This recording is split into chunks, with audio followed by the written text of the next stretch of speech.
What is the key to permanent weight control? Is the answer carefully watching everything you eat, staying on a strict diet and counting every calorie? Perhaps getting on an exercise program or walking an hour every day? Or maybe following a complicated list of foods to eat and not to eat? Does permanent weight control involve self-denial and a Herculean willpower, or even more extreme measures such as pills, fasting, drugs, or surgery? The answer is none of these. Research shows that none of the things people normally do to lose weight work on a permanent basis. I'm Jonathan Parker. Today we'll be exploring a remarkable new way to permanently take control of your weight. A way that doesn't involve any dieting, exercise, or drugs. We're going to see how we can utilize the power of our subconscious minds to get to the real cause of overweight problems and eliminate them forever.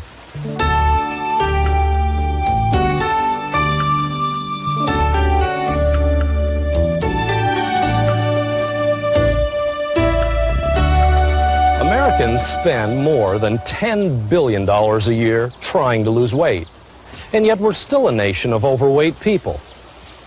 Of those who are able to lose weight, 97% of them gain it back in the first year. Think about that. Only 3 out of 100 people who do lose weight keep it off for more than a few months.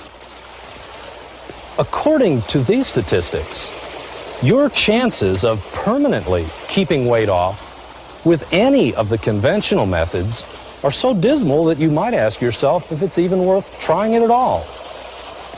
Why is this? Why do weight loss programs fail?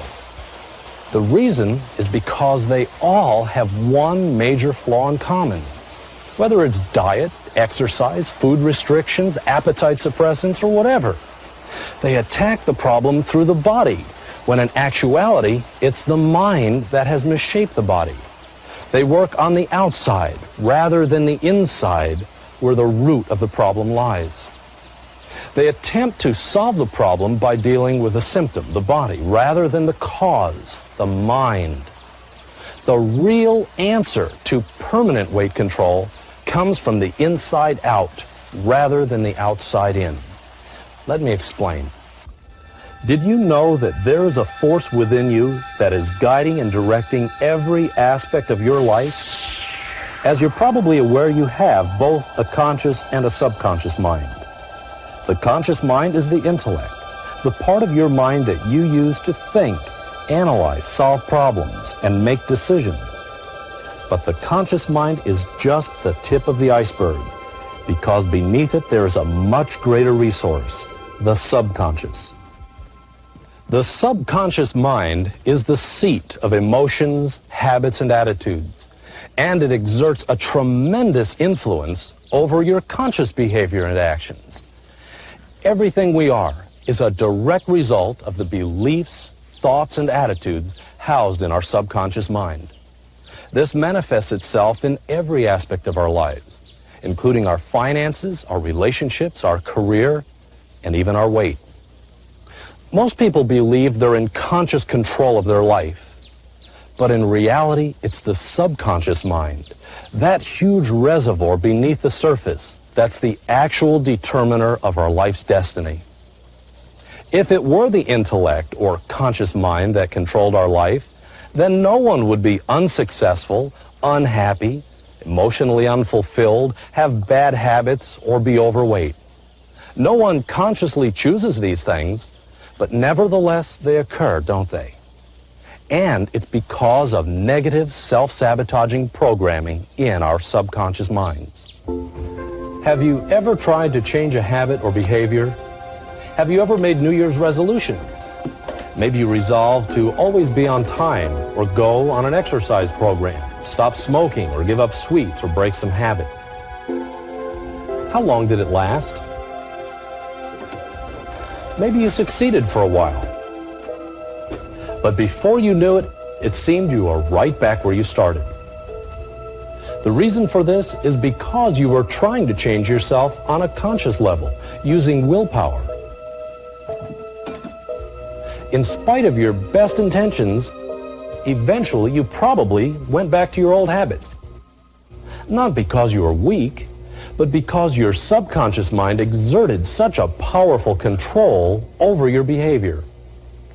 In a conflict between the conscious and subconscious, the conscious mind is virtually always the loser. Another extremely important part of the picture is how the subconscious mind views us as a person. And this is referred to as the self-image, which is what we believe about ourselves, how we see ourselves at a subconscious level. A significant aspect of your self-image is your physical or body image. The size and shape of your body is largely determined by the body image you hold of yourself in your subconscious mind. Your self-image is very much like this potter's clay. Your inner mind is the artist, and your body reflects a shape and design that you have in your subconscious mind. An overweight body image means an overweight body.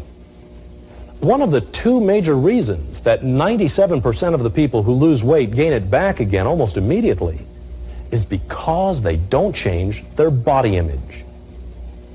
Their subconscious still identifies with them as being overweight, and it's uncomfortable with an outward image different from the inner image that's been with them for many years. Gradually, the subconscious will cause the person's outward image to be consistent with that inner image of being overweight, and they regain the weight they struggled so hard to lose. The subconscious controls our weight in another powerful way, by controlling our eating habits. When we eat, what we eat, why we eat, as well as our desires for certain foods. Studies show that very few overweight people eat because they're really hungry. Our subconscious mind is programmed to believe from birth that food will make us feel better, no matter what the problem is. Yeah, you'll feel better. Food becomes more than nourishment. Are you sure? Well, okay, sure. It can be warmth, love, and acceptance. Sometimes we eat because we're sad, lonely, upset. We were told when we were children to clean our plates, whether we were full or not. Mom, may I please be excused? No, not till you finish everything on your plate. And who hasn't had food used as a reward? You've been such a good girl. What do you say? Thank you. You're welcome. All of these things that we heard over and over again as children became firmly rooted in our subconscious mind and are largely responsible for our eating habits even today. Most people are aware that in order to achieve permanent weight loss, they must change the way they eat. But for just about everybody, it's so difficult it's almost impossible. And that's because your conscious willpower is just the tip of the iceberg. It doesn't affect the subconscious mind, the huge reservoir beneath the surface that's responsible for our eating habits. The key is to make changes in the subconscious, so you no longer want to eat the way you used to eat. And when you do this, there's no struggle, just a natural change in your desires for food. But how can you change the subconscious mind to make it work for you instead of against you? If your subconscious is making you overweight, what can you do to redirect it so it will work toward giving you the body you desire? It can be done, and it's surprisingly easy. In my clinical work and my private practice, I've spent the last 15 years of my life researching the power of the mind. The results I've found are truly fascinating. They all show that the forces of our powerful inner mind can be harnessed to work for our benefit rather than detriment. We can use our subconscious to help us in any area of our life. It's just a matter of learning how. I really felt that I had done everything possible to take care of the weight, and it was still there. I was getting heavier, and things were going worse for me, and so I went to therapy with a lot of issues, but my main complaint was the weight. And it was something that we worked in therapy for many months, and I was making some wonderful other changes, but not the weight. That was the one thing that stayed. And it was my therapist who recommended the Institute. She said that she felt that the affirmations that the tapes had would just go in at a level that my therapy wasn't. And she just thought that they were really good. She knew the Institute. She knew the good work that they did. And she really trusted them. I started out at 189. I'm 5'1.5". I now weigh 104. I went from a very tight size 18 to a very nice size 2. And every time I would try something, it would become more easy to, it would become easier to get off of it, you know. And after about 3 weeks, I would just somehow realize I'm just not going to stick to this. I just can't stick to it. I don't have the willpower to stick to it, and I'm not going to do it. You know, that's it. Finally, and throw the thing out the window and back to Fat City, you know. My top weight was 287 pounds. I now weigh 200 pounds. This is the thinnest I've been in 20 years. I can tell you, truthfully, that I have not gained 1 pound since I started listing those tapes. I've tried lots of different diets. I tried the liquid diets. I tried the pills. I tried exercising. Matter of fact, I taught aerobics for 2 years, and I just taught it with my friends, and I didn't lose any weight. Matter of fact, I gained 5 pounds. August 7th, I got my tapes, and by August 21st, I'd already lost 9 pounds. I went on to lose 37. My waist was 27.5, and my thighs were 27, and now my waist is 24, and my thighs are 21. And my hips were 40, and now they're 34. I was thinking about every diet in the book. I've tried the shots, the pills, the grapefruit diet, the eccentric diets, and naturally being a physician, your discipline is one thing that's part of your life, so I would go on these fasts since I could never get below 200 pounds. I'd get stalled out at somewhere around 205, 210, maybe 202, and then finally this time I've been able to make that transition through and go below 200 and go below 190. It's gotten me to a place where I've never been before for 30 years. There must be something to this process. But how do you actually get into your subconscious mind to harness its powerful influence to help you lose weight? Let me briefly explain the techniques we've used so successfully for the last 9 years. The first technique is guided relaxation. These special relaxation sessions act as the gateway to the inner mind because they allow you to set aside the conscious mind and communicate directly with the subconscious. The second, visualization or mental imaging. Visualization is similar to imagination. It's the ability to hold a strong, vivid picture in your mind's eye.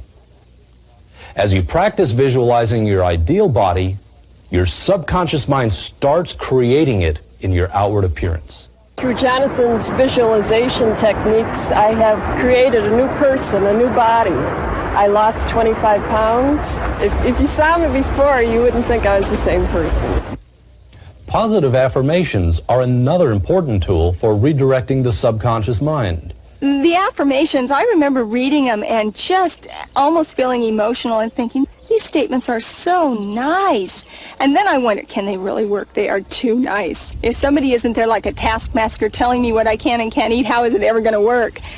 But that's where the trust comes in because the changes really do happen. And about a week after I started listening to him, I just noticed that I didn't want certain foods. I just didn't want it. It didn't sound good to me. With this program, I haven't dieted. I did not diet once. My eating habits just changed. You don't try. You don't have to try to lose the weight. It just happens because you start desiring good foods. You're no longer wanting the junk foods. It's amazing. It really is amazing. And you notice it. Your ideas changing and your attitudes changing. Your whole idea about yourself and food and the importance of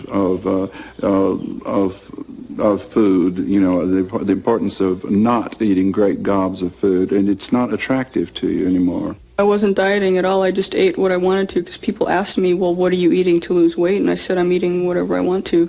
It was just a matter of eating less quantities and less of the garbage that I ate before.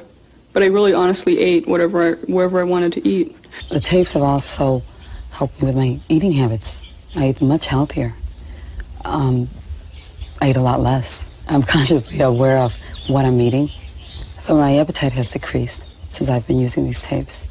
Whatever you're going to do, use the tapes as a positive way of changing your attitude for yourself. And the tapes don't really tell you what to eat. They don't give you a list of do's and don'ts. They don't give you some crazy thing related to all grapefruits or all bananas or all this or that. They're simply there to change internally how you feel about eating and about yourself